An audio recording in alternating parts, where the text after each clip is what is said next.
India Pak അതിർത്തിയിൽ Indian സൈനികർക്ക് ഊർജം പകരാൻ വേണ്ടി, കരുത്തേകാൻ വേണ്ടി, പറന്ന് പ്രതിരോധം തീർക്കാൻ വേണ്ടി ഇന്ത്യയുടെ പുതിയ ഡ്രോണുകൾ എത്തുന്നു. മേക്ക് ഇൻ ഇന്ത്യ പദ്ധതിയുടെ കീഴിൽ 60% തദ്ദേശീയമായി ഇസ്രായേൽ കേന്ദ്രീകരിച്ച് പ്രവർത്തിക്കുന്ന എൽബിറ്റ് എന്ന കമ്പനിയുടെ സഹകരണത്തോടെ അദാനി ഡിഫൻസ് ആണ് ഈ ഡ്രോൺ വികസിപ്പിച്ചെടുത്തിരിക്കുന്നത്. മേക്ക് ഇൻ ഇന്ത്യ പദ്ധതിയുടെ ഭാഗമായി രാജ്യത്തെ സ്വകാര്യ മേഖലയും കൂടി ഇന്ത്യയുടെ പ്രതിരോധ മേഖലയുടെ വികസനത്തിൽ പങ്കാളികളാകുന്നു എന്നതിന്റെ ഒരു ഉത്തമ ഉദാഹരണമാണ് ഇന്ത്യ ഇപ്പോൾ വികസിപ്പിച്ചെടുത്തിരിക്കുന്ന ഈ ഡ്രോണിന്റെ നിർമ്മാണം. 70%-ലേറെ തദ്ദേശീയമായി വികസിപ്പിച്ച ഉപകരണങ്ങളും സാമഗ്രികളും മാത്രമാണ് ഇതിന്റെ നിർമ്മാണത്തിനായി ഉപയോഗിച്ചിരിക്കുന്നത്.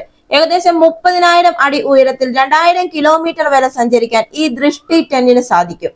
തുടർച്ചയായി 36 മണിക്കൂർ ഇതിനെ പ്രതിരോധം തീർക്കാൻ സാധിക്കും. ഇന്റലിജൻസ്, നിരീക്ഷണം, രഹസ്യാന്വേഷണം, കമ്മ്യൂണിക്കേഷൻസ് റിലേ തുടങ്ങിയ ആവശ്യങ്ങൾക്കാണ് ഈ ആളില്ലാ വിമാനം സജ്ജമാക്കിയിരിക്കുന്നത്. ഇങ്ങനെ ഇന്ത്യയിൽ തന്നെ തദ്ദേശീയമായി നിർമ്മിച്ച ഹെറോൺ മാർക്ക് 1, മാർക്ക് 2 എന്നീ ഡ്രോണുകൾ ഇന്ത്യൻ സൈന്യം ഇതിനോടകം ഉപയോഗിക്കുന്നുമുണ്ട്. അദാനി ഡിഫൻസ് സിസ്റ്റംസ് തദ്ദേശീയമായി വികസിപ്പിച്ച 2 ഡ്രോണുകളാണ് ഇന്ത്യൻ സൈന്യത്തിന് ലഭിക്കുന്നത്. ഇതിൽ ആദ്യത്തേതായ ദൃഷ്ടി 10 ഡ്രോൺ ജൂൺ 18-ന് ഹൈദരാബാദിൽ വെച്ച് നടക്കുന്ന ചടങ്ങിൽ സേനയ്ക്ക് കൈമാറും. പഞ്ചാബിലെ ഫട്ടിൻഡ താവളത്തിലാകും ഇത് വിന്യസിക്കുക. പാക് അതിർത്തിയിൽ പറന്ന് പ്രതിരോധം തീർക്കാൻ സേനയ്ക്ക് മുതൽക്കൂട്ടാകും ദൃഷ്ടി 10. ഈ വർഷം തന്നെ ജനുവരിയിൽ നാവികസേനയ്ക്ക് ആദ്യത്തെ ഹെർമിസ് 900 കൈമാറിയിരുന്നു.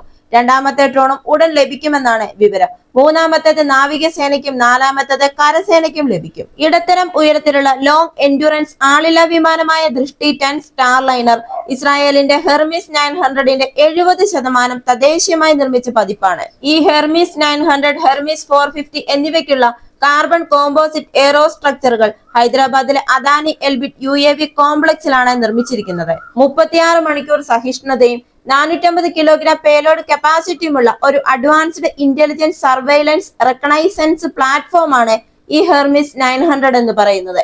എല്ലാ കാലാവസ്ഥയിലും വ്യോമാതിർത്തിയിൽ പറക്കാൻ ഇതിന് സാധിക്കും. ഒരു വിന്യാസത്തിൽ ഏകദേശം 2000 കിലോമീറ്റർ ദൂരം പറക്കാനുള്ള ശേഷി ഇതിനുണ്ട്.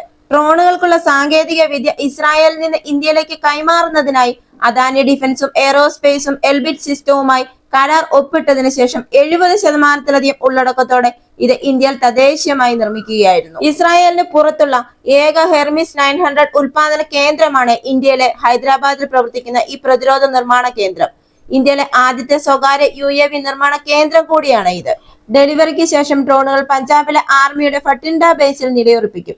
ഈ സ്ഥലം എന്ന് പറയുന്നത് പാകിസ്ഥാനുമായുള്ള മുഴുവൻ പടിഞ്ഞാറൻ അതിർത്തിയും നിരീക്ഷണവും അതോടൊപ്പം തന്നെ സുരക്ഷാ പ്രവർത്തനങ്ങൾ വർദ്ധിപ്പിക്കുന്നതിനും തന്ത്രപ്രധാനമായ സ്ഥലമാണ്. ഇന്ത്യ തദ്ദേശീയമായി ഇപ്പോൾ നിർമ്മിച്ചിരിക്കുന്ന ഈ ദൃഷ്ടി 10 സ്റ്റാർലൈനർ എന്ന് പറയുന്നത് ഇന്ത്യയുടെ പ്രതിരോധ സാങ്കേതിക വിദ്യയിൽ സ്വാശ്രയത്വത്തിലേക്കുള്ള രാജ്യത്തിന്റെ യാത്രയിലെ ചരിത്രപരമായ നാഴികക്കല്ലാണ്. നവീകരണം, സ്വദേശിവൽക്കരണം, സമഗ്ര പ്രതിരോധ ശേഷി എന്നിവയ്ക്കുള്ള അദാനി ഗ്രൂപ്പിന്റെ സമർപ്പണം ആഗോളതലത്തിൽ ഇന്ത്യയുടെ പ്രതിരോധ ഭൂപ്രകൃതി രൂപപ്പെടുത്തുന്നതിൽ ഒരു പ്രധാന പങ്കായി അവരെ സ്ഥാനപ്പെടുത്തുന്നു. ഈ വീഡിയോ നിങ്ങൾക്ക് ഇഷ്ടമായെങ്കിൽ മറക്കാതെ തന്നെ ഈ ചാനൽ ഒന്ന് സബ്സ്ക്രൈബ് ചെയ്യുക. അടുത്ത വീഡിയോയുമായി വീണ്ടും കാണാം.